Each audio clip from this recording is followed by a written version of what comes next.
Shalom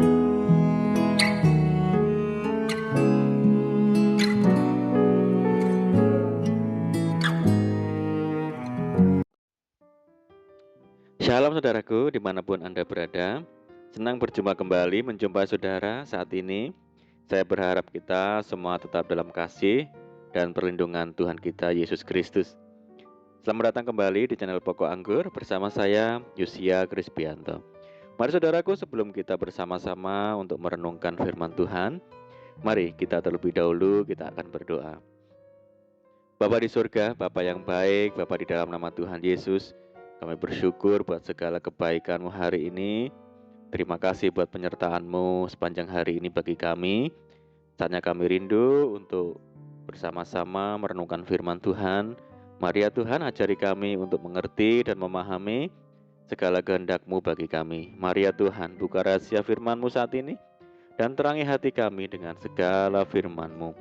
Terima kasih Tuhan, ini doa kami di dalam nama Tuhan Yesus Kristus. Kami berdoa. Amin. Puji Tuhan. Mari kita akan membaca bersama-sama di dalam 2 Raja-Raja pasal 18 ayat yang ke-7. Maka Tuhan menyertai dia kemanapun juga ia pergi berperang. Ia beruntung. Ia memberontak kepada Raja Asyur dan tidak lagi takluk kepadanya. Saudaraku, kita harus sadar bahwa berkat, keberhasilan, kemenangan, pemulihan, kesembuhan, mujizat adalah dampak atau upah dari ketaatan seseorang dalam melakukan firman Tuhan. Ketaatan adalah harga yang mutlak jika seseorang ingin mengalami penggenapan janji Tuhan. Ketaatan bukanlah sebatas larangan untuk melakukan sesuatu atau keharusan melakukan sesuatu, tetapi merupakan keseluruhan gaya hidup yang harus dimiliki setiap orang percaya. Ketika ketaatan sudah menjadi gaya hidup dalam diri seseorang, maka melakukan firman Tuhan bukan lagi menjadi suatu beban atau hal yang memberatkan, melainkan menjadi sebuah kesukaan. Tuhan Yesus telah mendemonstrasikan ketaatannya kepada Bapa sebagai gaya hidup di sepanjang hidupnya. Hal ini tersirat dari pernyataannya, "Makananku ialah melakukan kehendak Dia yang mengutus aku dan menyelesaikan pekerjaannya." Saudaraku, Tuhan memberikan perintah bukan bertujuan untuk membebani, namun sesungguhnya demi kebaikan kita sendiri, saudaraku, karena Ia hendak menuntun kita ke jalan yang benar, supaya rencananya tergenapi, yaitu kehidupan yang berkelimpahan dan masa depan yang penuh harapan.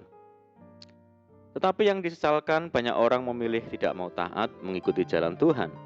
Padahal segala jalan Tuhan adalah kasih setia dan kebenaran bagi orang yang berpegang pada perjanjiannya dan peringatan-peringatannya. Sedangkan akibat dari ketidaktaatan adalah kita gagal menikmati berkat-berkat yang sesungguhnya telah Tuhan sediakan. Saudaraku, Hizkia adalah Raja Yehuda. Ia berumur 25 tahun pada waktu ia menjadi raja, dan 29 tahun lamanya ia memerintah di Yerusalem. Meski terhitung masih muda, Hizkia memiliki hati yang takut akan Tuhan. Artinya, taat melakukan kehendak Tuhan, hidup benar seperti bapa leluhurnya Daud. Ketaatan dan kesungguhan hati Hizkia kepada Tuhan terlihat jelas. Ia menjauhkan bukit-bukit pengorbanan dan yang meremukkan tugu-tugu berhala, dan yang menebang tiang-tiang berhala dan yang menghancurkan ular tembaga yang dibuat Musa. Sebab sampai pada masa itu, orang Israel memang masih membakar korban bagi ular itu yang namanya disebut Nestan. Sebagaimana setiap pelanggaran dan ketidaktaatan mendapat balasan yang setimpal, maka ketaatan dan kesungguhan seseorang kepada Tuhan pasti juga mendapatkan upah atau balasan. Saudara, karena ketaatannya Hizkia senantiasa disertai Tuhan kemanapun ia pergi. Meski begitu, bukan berarti perjalanan hidupnya bebas dari masalah atau pencobaan. Dalam masa pemerintahannya, Hizkia harus menghadapi ujian berat. Suatu ketika, datanglah Sanherib Raja Asyur menyerbu Yehuda, yang mengepung kota-kota berkubu dan berniat merebutnya. Saudara, mengapa Tuhan mengizinkan hal ini terjadi? Ingat, selalu ada rencananya yang indah di balik setiap peristiwa yang terjadi di dalam kehidupan orang percaya. Seperti tertulis, Allah turut bekerja dalam segala sesuatu untuk mendatangkan kebaikan bagi mereka yang mengasihi dia. Melalui peristiwa itu Hizkia dan seluruh rakyat Yehuda memiliki pengalaman rohani bersama Tuhan. Ketika mereka berpaut kepada Tuhan dan tidak menyimpang daripada mengikuti Dia, dan ia berpegang pada perintah-perintah Tuhan yang telah diperintahkannya kepada Musa. Apa saja yang mereka perbuat dijadikannya berhasil dan beruntung. Inilah kunci kemenangan Hizkia, saudaraku. Saudara, hari-hari ke depan tidak semakin mudah. Tantangan dan ujian akan semakin berat. Namun, tidak ada alasan bagi kita menjadi lemah, apalagi menjadi putus asa. Sebagai anak-anak Tuhan, kita akan dijaga dan dipelihara Tuhan seperti biji matanya sendiri. Asal kita mengerjakan bagian kita, yaitu hidup taat seperti Hizkia. Mari saudara, kita jadikan ketaatan kepada Tuhan sebagai gaya hidup setiap hari.